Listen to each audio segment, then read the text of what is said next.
अस्सलाम वालेकुम dear students. तो लास्ट टाइम हमने पढ़ा है एडजॉइंट के बारे में, properties of adjoint, properties of inverse, तो हमने किया है। तो आज नया टॉपिक यहाँ पर शुरू करेंगे। तो उस टॉपिक का नाम है यहाँ that is application of determinants. तो डिटर्मिनेंट्स हमें कहाँ पे जरूरत पड़ती है यहाँ मैथमेटिक्स में। तो आपने यहाँ पर बहुत सारे मेथड्स पढ़े होंगे जब हम इक्वेशन सॉल्व करते हैं, सिस्टम ऑफ इक्वेशन जब सॉल्व करते हैं। क्लास 10th में भी आपने पढ़े होंगे, जैसे हम करते हैं सबस्टिट्यूशन मेथड, सबस्टिट्यूशन मेथड, वो करते हैं cross multiplication method, cross multiplication method, वो करते हैं एलिमिनेशन मेथड, एलिमिनेशन मेथड। ये सारी मेथड्स हम लीनियर इक्वेशंस को, सिस्टम ऑफ लीनियर इक्वेशंस को सॉल्व करने के लिए हम यहाँ पर इस्तेमाल करते हैं। लेकिन डिटर्मिनेंट्स की एक एप्लीकेशन है, प्रॉपर्टी है कि हमें with the help of determinants we can solve a system of linear equations in 3 variables, in 2 variables, उनको हम सॉल्व भी कर सकते हैं यहाँ पर। तो आप देख लीजिए, उसके लिए खास मेथड है यहाँ पर। पहले हम बताएंगे कि आपको पता है what is a system of equation, system of linear equations. अगर आप क्लास 10th में जाएंगे, फॉर एग्जाम्पल आपने पढ़ा होगा 2x + 3y is equal to something 0, 5x - y is equal to something 0 या 9। सो क्या होगा? तो आपको यहां पर इसका कॉमन सॉल्यूशन बताना है। कॉमन सॉल्यूशन का मतलब है आपको इन वेरिएबल्स x और y का वैल्यू निकालना है जो दोनों को सेटिस्फाई करेगा एट ए टाइम, दोनों को सेटिस्फाई करेगा। तो जब एक से ज्यादा इक्वेशंस हमें एट ए टाइम सॉल्व करनी होगी, उनका कॉमन सॉल्यूशन निकालना होगा, तब हम बोलेंगे इस इक्वेशंस को it is known as system of equations. Linear होगी तो सिस्टम ऑफ लीनियर इक्वेशंस। एक से ज्यादा इक्वेशंस जब इनका कॉमन सॉल्यूशन हमें निकालना होगा, तब हम बोलेंगे उन इक्वेशंस को सिस्टम ऑफ लीनियर इक्वेशंस। ठीक है, ओके। ये कितने वेरिएबल्स में? ये 2 वेरिएबल्स में है। सिमिलरली अगर आपके पास होंगे 3 इक्वेशंस, आपके पास होगी 3 वेरिएबल्स में, तो आप बोलेंगे it is a system of linear equations in 3 variables. लेकिन उसके बाद यहां पर एक पॉइंट है, कंसिस्टेंट सिस्टम क्या होता है? कंसिस्टेंट सिस्टम क्या होता है? क्योंकि आपको पता है एक लीनियर इक्वेशन जो होती है उसका ग्राफ हम जब डालते हैं तो एक स्ट्रेट लाइन होती है।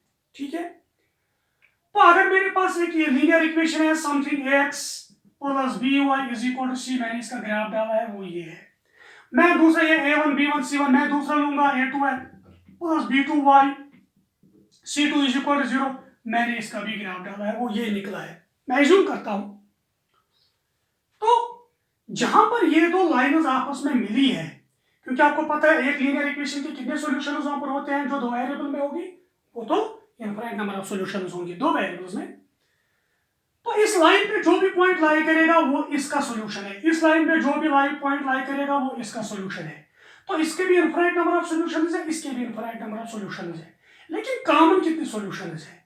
वो पॉइंटर्स x और y के जो वैल्यू जो इसको भी सेटिस्फाई करेगा, इसको भी सेटिस्फाई करेगा, वो तो वो पॉइंट होगा जहां पर ये 2 लाइंस आपस में मीट करेंगी। तो एक ही पॉइंट पे मीट करते हैं तो इसका मतलब है they have only one common solution. So this system of equation is said to have only one common solution, या तो उस सिस्टम को बोलेंगे हम कंसिस्टेंट सिस्टम। कंसिस्टेंट सिस्टम का मतलब होता है वो सिस्टम ऑफ इक्वेशंस जिसका सॉल्यूशन होगा, चाहे एक होगा या एक से ज्यादा होंगी। फॉर एग्जांपल मैं यहां पर लूंगा और एक 2x + 5y is equal to 3, और मैं लूंगा, मैं 3 से मल्टीपल करूंगा, 2 3 6, 2 5 10, 2 3 6। जब मैं इसका ग्राफ डालूंगा तो कुछ आएगा ग्राफ ऐसे, जब मैं इसका ग्राफ डालूंगा वो इसके ऊपर कोइंसाइड करेगा इसके साथ। सो इसका मतलब है इन दोनों के कॉमन सॉल्यूशंस कितने हैं? Infinite number of common solution. इसको भी हम यहाँ पर कंसिस्टेंट सिस्टम बोलेंगे, वो सिस्टम जिसके सॉल्यूशंस होंगे, चाहे एक होगा या एक से ज्यादा होगी, तो इस सिस्टम को बोलेंगे consistent system of linear equations, ठीक है, ओके। अदरवाइज जिस सिस्टम का यहाँ पर कोई कॉमन सॉल्यूशन नहीं होगा तो उसको बोलेंगे हम इनकंसिस्टेंट सिस्टम, तो उसको बोलेंगे inconsistent system of linear equations. For example एक लीनियर इक्वेशन का ग्राफ ऐसे है, दूसरे का ग्राफ ऐसे है, ये तो कहीं मीट नहीं करते हैं, तो इनका कॉमन सॉल्यूशन कोई पॉइंट नहीं है, कोई नहीं है, तो हम बोलेंगे ये इनकंसिस्टेंट सिस्टम है, ठीक है। तो दो चीजें आपने पढ़ी है, एक है कंसिस्टेंट सिस्टम और दूसरा है इनकंसिस्टेंट सिस्टम, ओके। अब हम निकालते हैं इन linear equation system of linear equation solutions के डिफरेंट यहाँ पर मेथड से। मैंने बोला substitution method, elimination method, cross multiplication method, तो लोअर क्लास में इस्तेमाल करते हैं, लेकिन यहाँ पर भी हम करेंगे, यहाँ करेंगे solution of linear equation with the help of determinants. तो डिटर्मिनेंट से हम यहाँ पर इनके सॉल्यूशंस निकालेंगे। तो मैं क्या करूंगा, मैं यहाँ पर सिस्टम लूंगा, consider a system of linear equations, तो मैं लूंगा ऐसे a1x plus b1y plus c1z is equal to d1, a2x plus b2y plus c2z is equal to d2, a3x b3y C3z is equal to D3। मैंने तीन लिए हैं, आप दो भी ले सकते हो, तो दो वेरिएबल्स आप इस्तेमाल कर सकते हो। तो D1 A1 A2 A1 B1 C1 D1 A2 B2 ये तो रियल नंबर्स आपके पास है। तो यहाँ पर है D1 D2 D3 इस साइड में। अगर ये D1 D2 D3 जीरो होंगे, ये भी जीरो होगा, ये भी जीरो होगा, ये भी जीरो होगा, तो इसका सोल्यूशन होगा x is equal to y is equal to zero, कम से कम एक।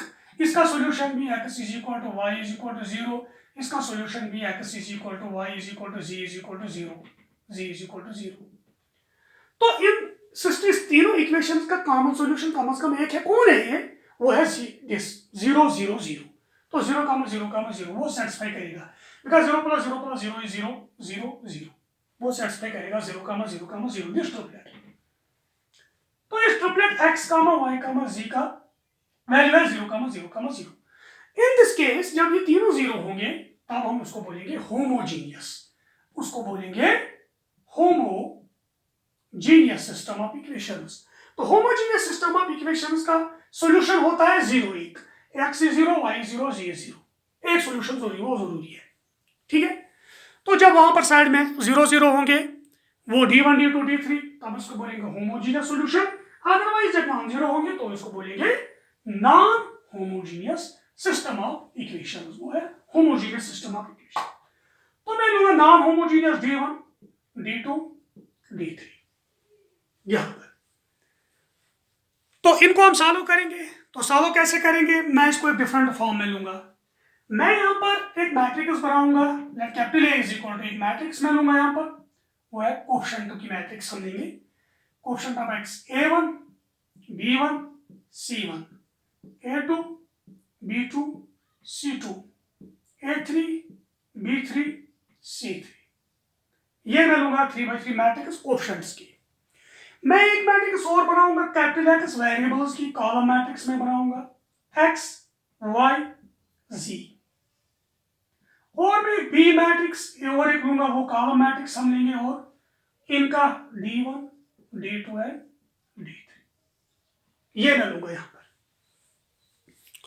सो ये बस ये बनाइथ तेल वो इस सिस्टम सिस्टम अवेलेबल क्या सा यह लिखित ax is equal to b बराबर। अगर आप चार्ट भी करोगे आप लिख सकते हैं a into X is equal to b।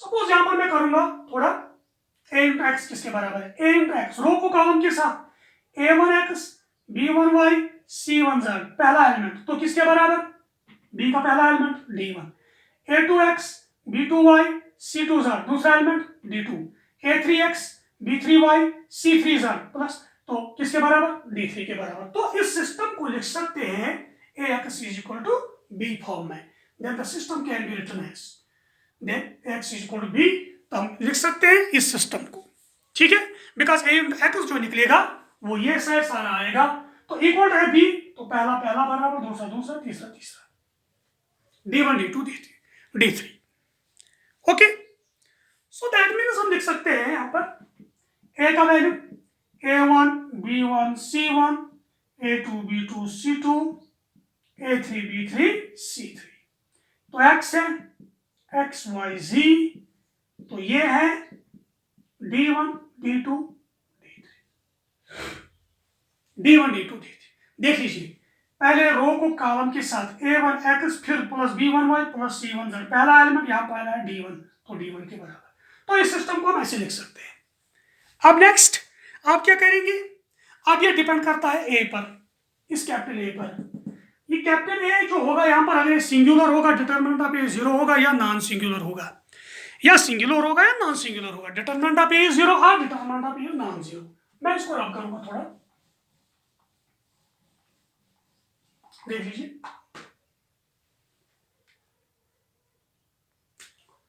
तो पहला केस यहाँ पर अराइज होता है if A is non singular, that is determinant of A is not equal to 0।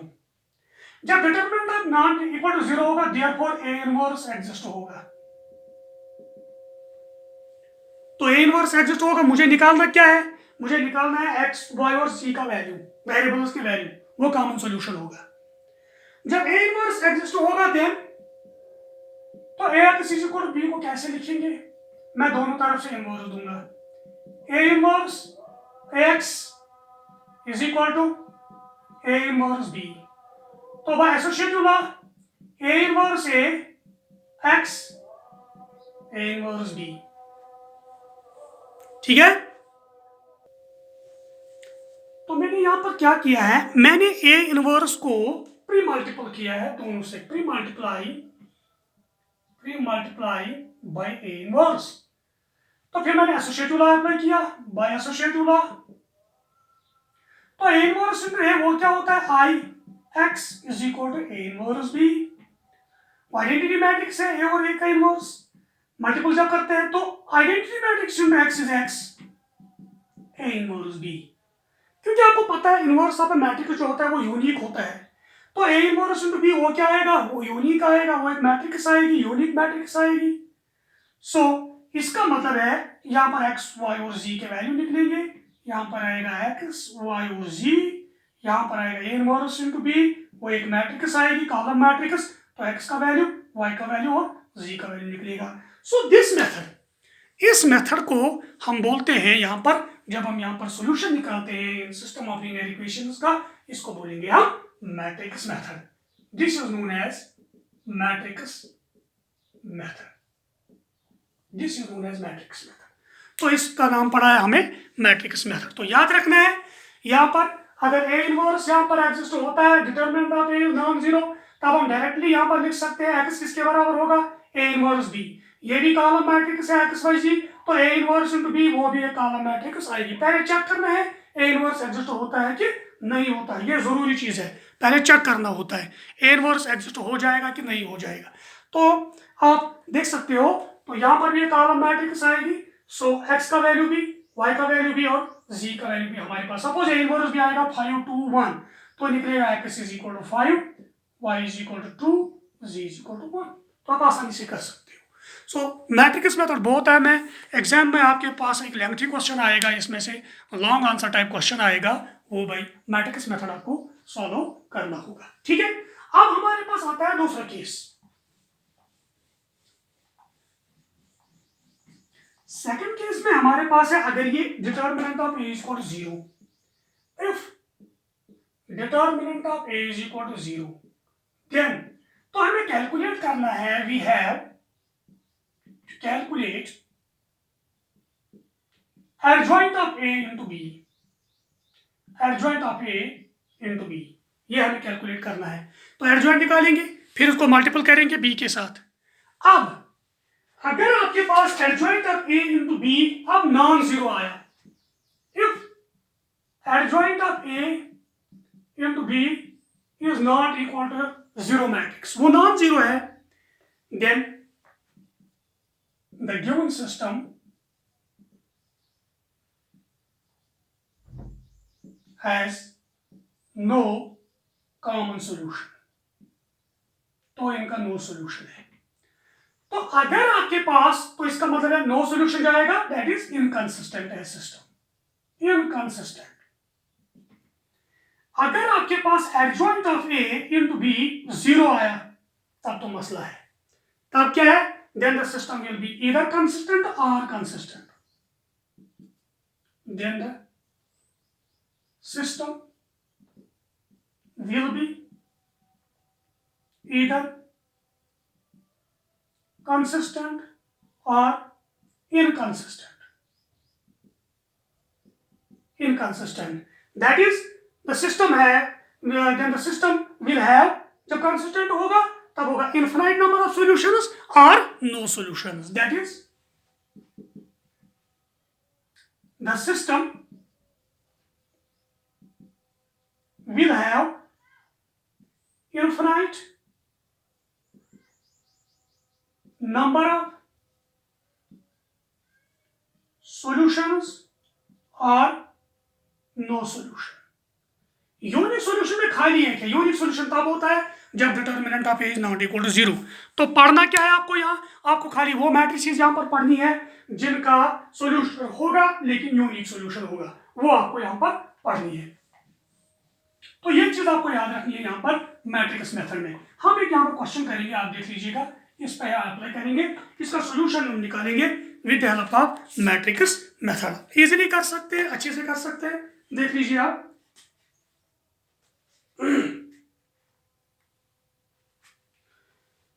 तो हम सिस्टम लेंगे 2/2, 5x plus 2y is equal to something 4, 7x plus 3y is equal to something 5।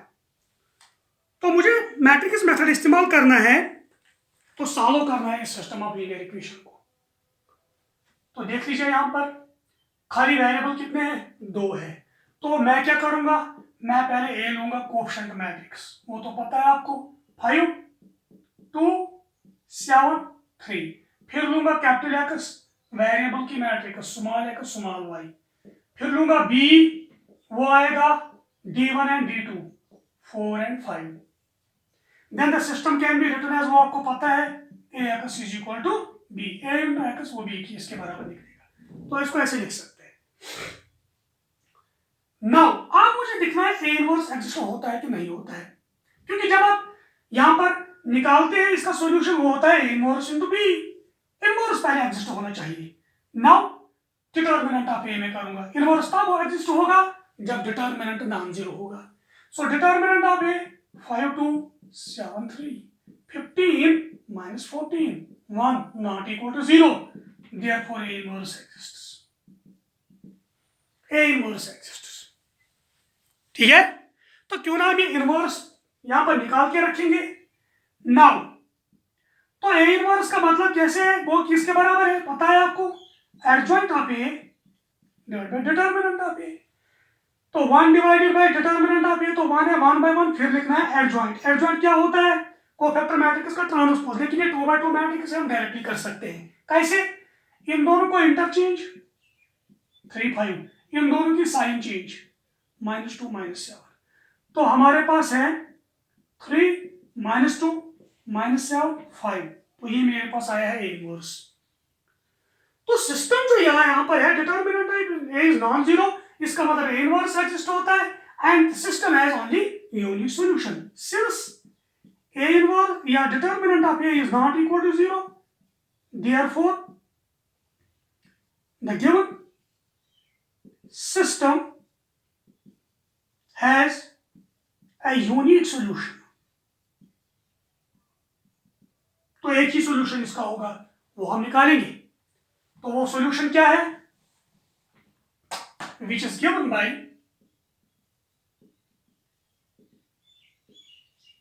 x is equal to a inverse b। तो x का value क्या है, x and y। a inverse का value क्या है, a इनवर्स तो हमने निकाला है 3, -2, -7, 5। तो b क्या है, b कहाँ गया है, वो तो अभी लिखा हमने। तो b तो हमारे पास मौजूद है, वो है 4, 5, शायद 4, 5, हाँ 4, 5, 4, 5। तो इसको सॉल्व कीजिए।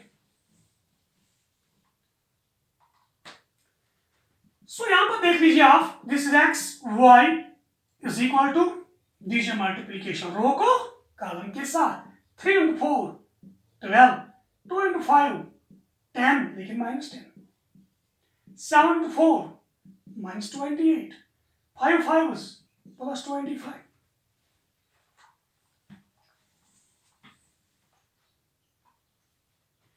तो यहां पर आएगा X Y is equal to 12 में से 10 2, 28 5 3 -3, 2 matrices are said to be equal when they are corresponding and these are equal and orders are same।